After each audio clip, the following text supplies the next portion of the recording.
Welcome back to We're Not Really Here, half-time at the Etihad Stadium, and it's Manchester City 0, Aston Villa 0. Here to get their thoughts is Richard Dunne and Joleon Lescott. Richard, even though it was 0-0, it was quite an entertaining first half, I'd say. It was very good.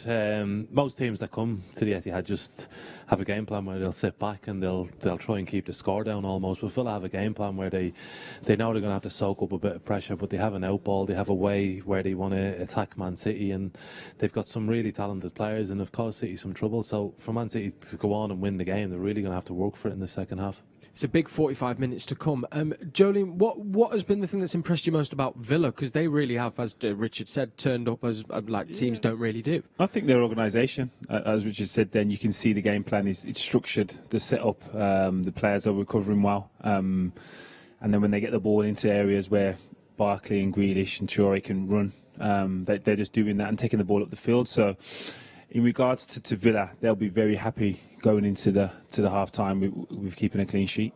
And then on the flip side of that, Joleon, Manchester City, how do you think will they be thinking, sorry, Richard, going in at half-time? Do you think they will be kicking themselves that they might have wanted to have done a bit more? No, I think City played well. It's just a good game. Villa are a good side, and Man City have done reasonably well. They've got to a certain point in the field and maybe not had that finishing touch today. You know, you're looking at some of the balls that Foden's putting across the box and crying out almost for a centre forward whose instincts put him in them positions to tap them in. And so I think as the game progresses, you might see Jesus come on and him be a focal point for them going forward. But they've done well. They've had opportunities. Just one of those days. It's just not creating stuff, but they've played well. Yeah. Villa have played well, and it's a really good match. We're looking at the chances that we've kind of seen. There's two that kind of, or three actually, that stand out. The first one being that one from Bernardo Silva right at the start from the corner. It was a great save there, wasn't it? Yeah, and that's exactly what it is. You've got to give credit to Martinez for making that save, and then the follow-through, lads, just unfortunate he didn't end up in the back of the net. And as you said, you see 5 or 6 players committed to scoring and keeping it out of the net. So again, a lot of credit to everyone involved. The second chance, we'll get to the Villa one for City, I felt was that Foden one right at the end there, and who was instrumental in doing it, but none other than Kevin De Bruyne. I mean, great break and hell of a ball as well, wasn't it? Yeah, it was what we'd been saying, trying to see an overview of a pass, and he passed the ball in between 3 Aston Villa players. He cut them in half, you know, and then he took the right touch, but the keeper again made a good save, and it was I would say it's just about taking those opportunities, because probably tonight there's not going to be 10-15 chances of scoring goals. You've got to take what comes to you, and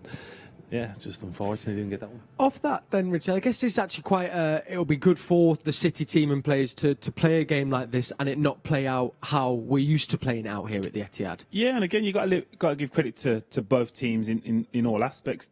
Like, both teams have created a few chances and defended well as well. So again, it's not often you see a team come here, give as good as they get in terms of attacking and defending, and City haven't played poorly. So like Richard said, then it's an exciting game. Just hopefully we can break the deadlock. We were talking before the game about the Walker and Jack Grealish matchup. Of course, Walker went off with that injury, I think, around 16-17 minutes. Zinchenko comes on to the left, Cancelo over to the right. How are you feeling about the Cancelo and Grealish matchup now? A little bit more nervous about this matchup. Again, Cancelo doesn't have the ability to kind of wait and delay his approach in regards to defending.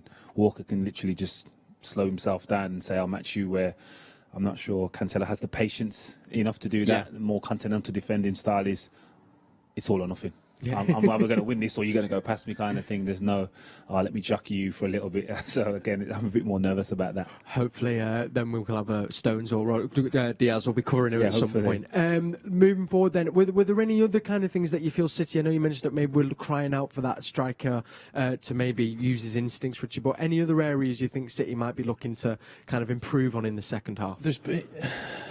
Like I say, there's not massive room for improvement. They've done reasonably well. There's an opportunity which has arose a couple of times when City do come on the attack and Villa are getting back. Villa tended to get all their players back into the box, and we've seen it a couple of times with Rodri and De Bruyne on the edge of the box for that cutback to shoot. Yeah. So that's a possibility in the second half if they take notice that, because I think when Douglas Luiz is going back, he's almost overcommitting and over-defending, and they're going too deep where they're leaving opportunities on the edge of the box. So it might be a case of one of them and getting a deflection or whatever. But it's they understand that they're in a game. You know, you spoke earlier about what will Pep say. They'll understand. They've seen this game, how it's panned out in the first half, and they know Villa are a real threat.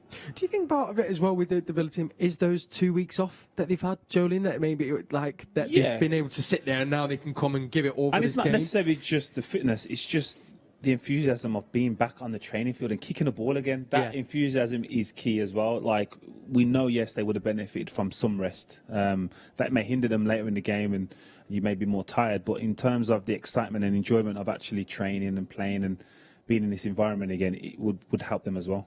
And looking at our bench, I mean, we kind of got Jesus there, as you've mentioned, Richard. Torres is on there as well, Fernandinho, Mahrez. So we're not sure of the attacking options. Maybe see the introduction of Jesus, but anyone else you'd maybe think could want to change it? In terms of natural striking instinct, I still believe Torres has as much as Jesus in regards to making the runs and not possibly wanting to get involved in the build-up when playing as a forward.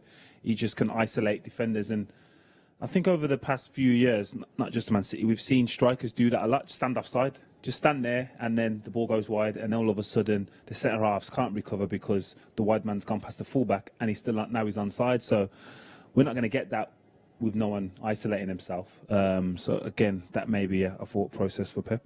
And I guess as well, Richard, the next question off that then would be if we kind of get that goal and it comes to us, maybe then an introduction of Fernandinho to come back in, because he's been playing so great, I think, these last couple of games, hasn't he? Yeah, he's Mr. Reliable, I suppose, at the club. He's the guy you bring on when you want to shore everything up. And I think to bring him on would be a good idea, because at the moment you've got Cancelo, who's going into partner Rodri in centre midfield, which is leaving that little space for Grealish to attack down. So there's you want to try and get the game won, obviously, and then hopefully if they see fit, then Fernandinho's a perfect player to bring in and kill a game off. I mean, our predictions might be off. I think I know mine definitely is. So take a City win, right? Just take a City win now. But I guess it kind of feels very open, Joleon. Now this next 45 minutes, it feels like it could go either way. Yeah, but again, not open as in either team's creating that many chances. You're going to see a bundle of goals. But again, yes, it's very well balanced in the aspect of either team could score, and it wouldn't surprise you with the way the first half's going. But I just hope that City can convert the chances they get in, because Villa are dangerous on the counter-attack. Thank you, gents. Well, we have got time just quickly to remind you guys of our mystery blue. So this is where we have a Manchester City player with blurred, and we ask you to try and work out who it is. You've been sending your guesses on social media. We've got a couple guesses here in the studio. Let's just remind ourselves of this week's mystery blue.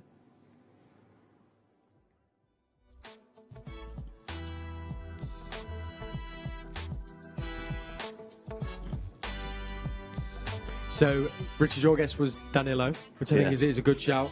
My brother texted me and said Jovetic, but I'm gonna dud that one and say definitely not Jovetic. My guess, and I don't think this can be right because I don't think they do it, is you, Joleon. Yeah. I mean, I don't know if that was your guess as well, but is that your guess as well as you? Yeah. Okay, all right. I don't know. For some reason, I felt like I've seen that pose before. I feel like you've scored a goal. It was me at Villa Park. You at Villa Park? Okay, interesting. Oh, yeah, that might help. That might help. Yeah, I'm going to say it was me at Villa Park. Yeah. Right. Okay. Well, come join us at 4. I don't know. If we're both wrong, by the way. If I'm wrong about myself, that's painful. We'll find out at full time. So that means you're going to have to come join us on We're Not Really Here. So 45 minutes left to play at the Etihad. Currently at 0-0. Come join myself, Joleon, and Richard at full time. Hopefully, we'll be talking about a Manchester City win. Come on, City.